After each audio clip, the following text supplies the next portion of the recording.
Il est difficile d'imaginer que le graphite, employé dans la fabrication des crayons, est composé de la même matière que ces diamants. Le carbone revêt en effet plusieurs aspects et il est présent dans tous les organismes vivants. Lorsqu'un élément chimique, comme le carbone, existe sous différentes formes dans la nature, on parle d'allotropie.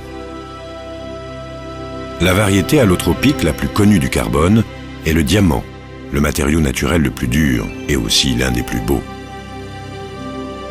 Les diamants se forment généralement dans la croûte terrestre à plus de 160 km de profondeur. Là, une pression 5000 fois supérieure à celle de la surface de la Terre et des températures presque assez élevées pour faire fondre du fer transforment le carbone en diamant. Il demeure à cet endroit du manteau terrestre jusqu'à ce qu'une éruption volcanique particulière, dite éruption kimberlitique, les pousse à la surface. La dernière éruption de diamants s'est produite il y a plus de 100 millions d'années, laissant derrière elle des sortes de cheminées connues sous le nom de pipes de kimberlite. Cependant, il est très difficile de retrouver ces pipes dissimulées par le temps et l'érosion. Les géologues font appel à de drôles d'alliés dans leurs recherches, à savoir des termites.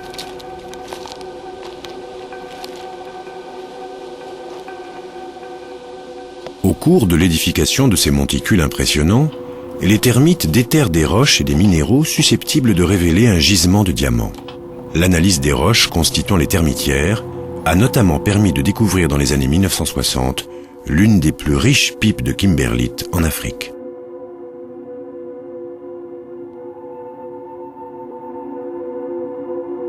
Mais lorsque l'exploitation commence, les travaux de terrassement à l'échelle des termites paraissent ridicules. Il faut faire sauter, broyer et transformer 85 tonnes de roches pour produire une poignée de gemmes.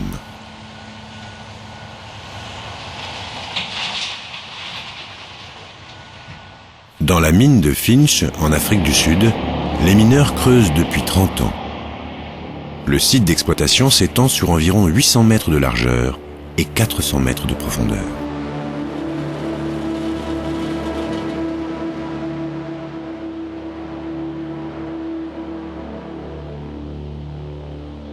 Lorsque l'on taille un diamant et qu'on l'expose à la lumière du soleil, ses facettes décomposent la lumière et produisent des arcs-en-ciel.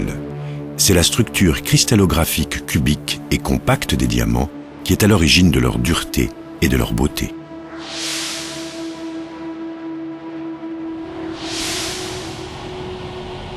Chaque année, environ 3,5 millions de tonnes de roches sont broyées et extraites pour obtenir des quantités dérisoires de la forme allotropique du carbone la plus noble.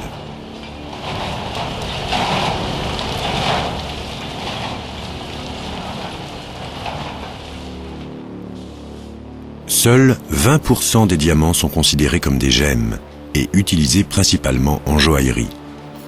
En raison de la rareté et de la grande valeur des diamants naturels, des diamants synthétiques d'excellente qualité ont été produits pour des applications dans l'industrie et dans la recherche scientifique.